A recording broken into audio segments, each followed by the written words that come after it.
Laptop dengan satu layar itu udah biasa. Tapi laptop dengan dua layar ini baru luar biasa.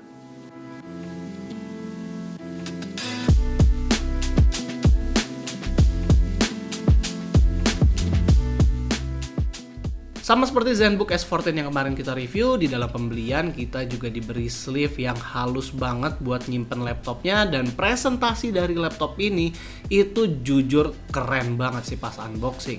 Pertama kita lihat dari tebelnya dulu. Untuk yang tahun ini ZenBook Duo akhirnya dibuat lebih tipis, hanya sekitar 2 cm aja. Dan gak cuma itu, bobotnya sekarang juga cuma 1,5 kg karena yang tahun ini laptopnya terbuat dari bahan seraluminium. Dan gak cuma enteng, tapi build quality-nya juga tetap solid dan masih military grade standar. Kalau dibuka, ya ZenBook Duo ini seperti layaknya laptop biasa aja ya, tapi pas keyboardnya dicopot, barulah kelihatan kalau ini tidak level sama laptop teman-teman kalian yang biasa itu. ZenBook Duo punya dua monitor Lumina Pro OLED yang masing-masing berukuran 14 inch touchscreen beresolusi 3K 2880x1800 dengan refresh rate yang sampai 144 Hz dan udah bisa variable refresh rate juga. Udah macam layar laptop gaming ya. Tapi emang iya sih, laptop mahal kalau masih di bawah 120 Hz ya kayak gimana gitu. Bezel antara dua layarnya juga sekarang udah lebih tipis ketimbang yang dulu, dan yang sekarang juga udah bisa dibuka sampai 180 derajat. Dan karena bezelnya tipis, kita bisa pasang wallpaper engine sesmooth ini. Dan bezelnya bisa setipis itu dikarenakan hinge-nya sekarang menggunakan mekanisme geser, bukan yang kayak pintu lagi. Dan ini genius banget menurut gua karena akan lebih rigid dan lebih tahan lama. Sebenarnya ada beberapa skenario penggunaan buat laptop dua layar begini, tapi yang paling make sense itu adalah multitasking. Ya selain itu bisa untuk baca e-book, scrolling satu page yang panjang, bisa share mode dengan lawan bicara pas meeting, atau ya balik lagi sekedar multitasking sambil mobile. Keyboardnya ini juga tipis banget dan koneksinya memakai Bluetooth saat wireless, jadi gue menyarankan untuk selalu nyalain Bluetooth dari laptopnya. Tapi buat koneksinya sendiri sih menurut gue cukup seamless ya. Saat di mode laptop dia bisa connect dari konektornya, dan kalau Bluetoothnya hidup harusnya saat dilepas pun dia masih otomatis connect. Layoutnya juga kurang lebih sama dengan keyboard Asus yang zaman sekarang. Fontnya diganti lebih elegan, enter dan shift juga lebih simple, dan ada beberapa tombol di function row yang diganti. Seperti F9 sekarang menjadi shortcut screen expert, dan F11 untuk reconnect Bluetooth. Kenapa di sini ada instant button ke screen expert? Nanti kita akan bahas lebih lanjut. Touchpadnya ini sendiri ukurannya gede banget, ada di 12,75 x 7,9 cm. Feeling makainya juga lumayan smooth, gue suka dengan bahan dan drivernya dia yang akurat. Ditambah ada smart gesture juga, jadi bisa naikin volume, brightness, dan scrubbing dari touchpad. Tapi apakah itu redundant? Ya tentu saja.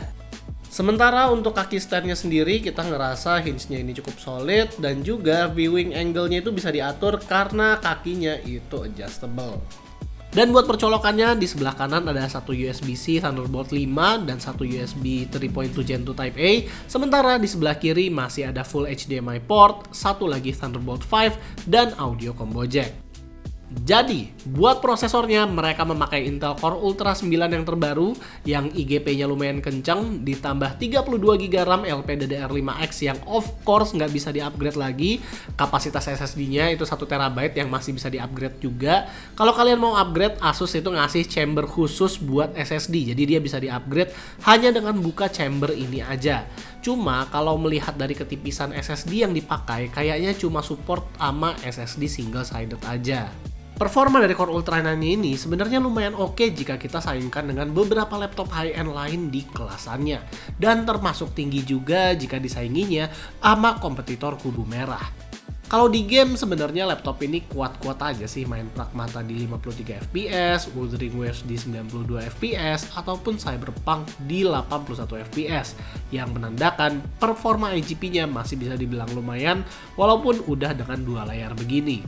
Sekalinya kita ngedit video di ZenBook Duo, kita bisa memperluas workspace kita ke dua layar, di mana ini bisa membantu separasi workflow-nya. Hanya aja render time-nya termasuk lama ya, apalagi dibandingin dengan Core Ultra 7 yang ada di Yoga 7i. Sementara buat Blender bisa sih ngerender sebenarnya, tapi lemot aja ya. Memang ini bukanlah laptop untuk 3D design.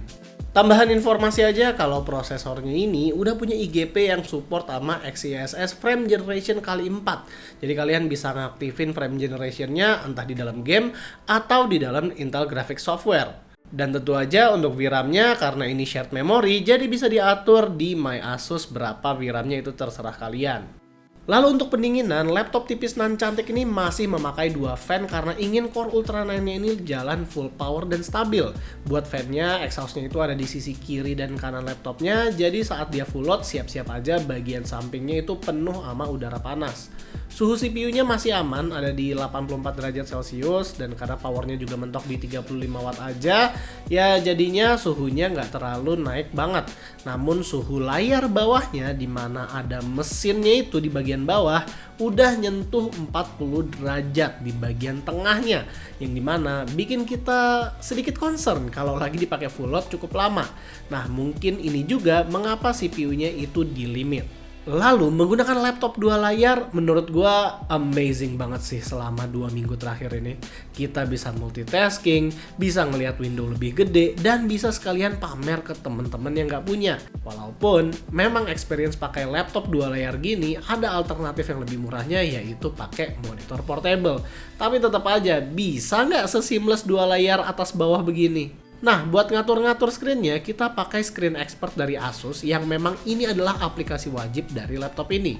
Jangan dihapus ya, gunanya itu banyak. Bisa buat ngatur window snapping ke beberapa mode, bisa ke full screen, dan di dalam softwarenya ini kita juga bisa ngatur brightness-nya secara individual atau terpisah antara dua layar tersebut.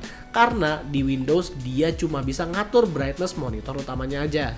Di dalam Screen Expert ini juga ada fitur control panel yang dimana ini mirip dengan fiturnya ProArt.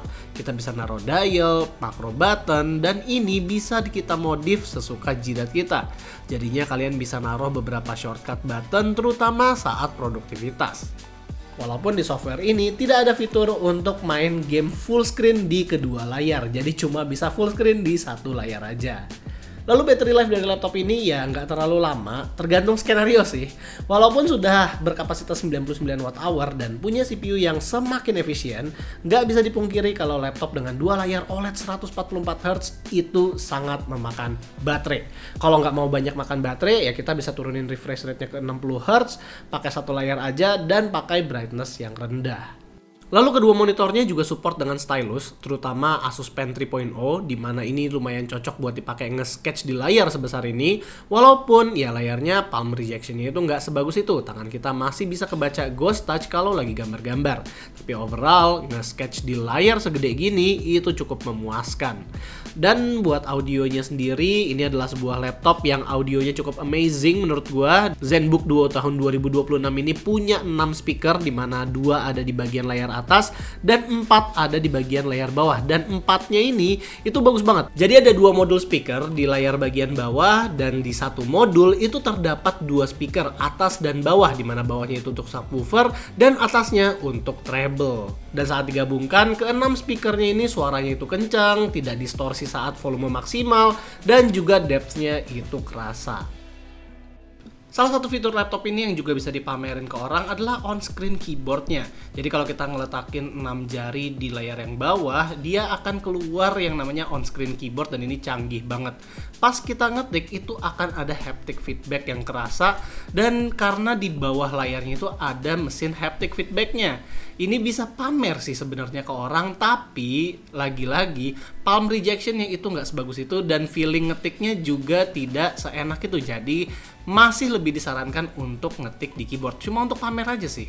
Dan fitur yang terakhir akan kita bahas ini adalah yang paling asik menurut gua, dan itu ada di chargernya. Jadi chargernya ini adalah sebuah adapter 100 watt biasa kalau kita lihat, tapi colokannya itu bisa diganti orientasinya ke vertikal atau horizontal. Dan ini berguna banget kalau misalnya di colokan itu nggak ada space. Kalau misalnya kalian mau pergi-pergi pun ini bisa dicopot dan diganti ke kepala yang sesuai dengan negara yang kalian tuju. Buat kameranya dia resolusinya udah 2,1 megapiksel alias ini bisa merekam sampai Full HD 30 fps.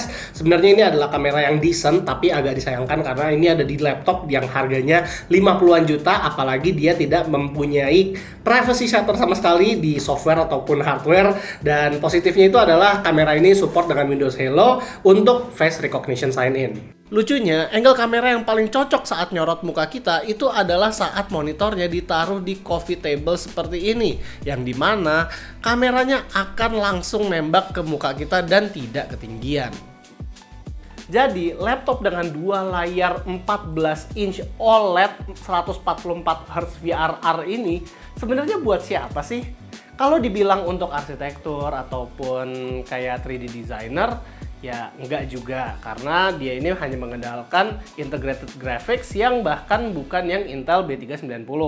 Kalau untuk gamer udah pasti bukan ya, apalagi udah ada Zephyrus Duo yang udah pakai discrete graphic juga.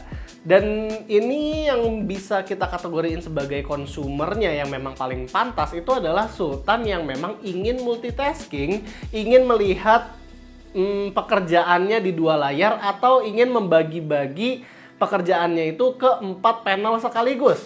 Dan karena memang sih yang namanya pengguna monitor portable pengen punya 2 monitor saat mobile itu ya lumayan banyak juga. Dan ini adalah sebuah laptop yang bisa memberikan itu dalam satu paket lengkap. Cuman pertanyaannya, apakah rela mengeluarkan uang sekitar 50 juta ke atas untuk laptop seperti ini ketimbang membeli monitor portable? Ya walaupun memang sih kalau kalian udah beli laptop di harga segini dari Asus, ya after sales-nya itu udah nggak main-main.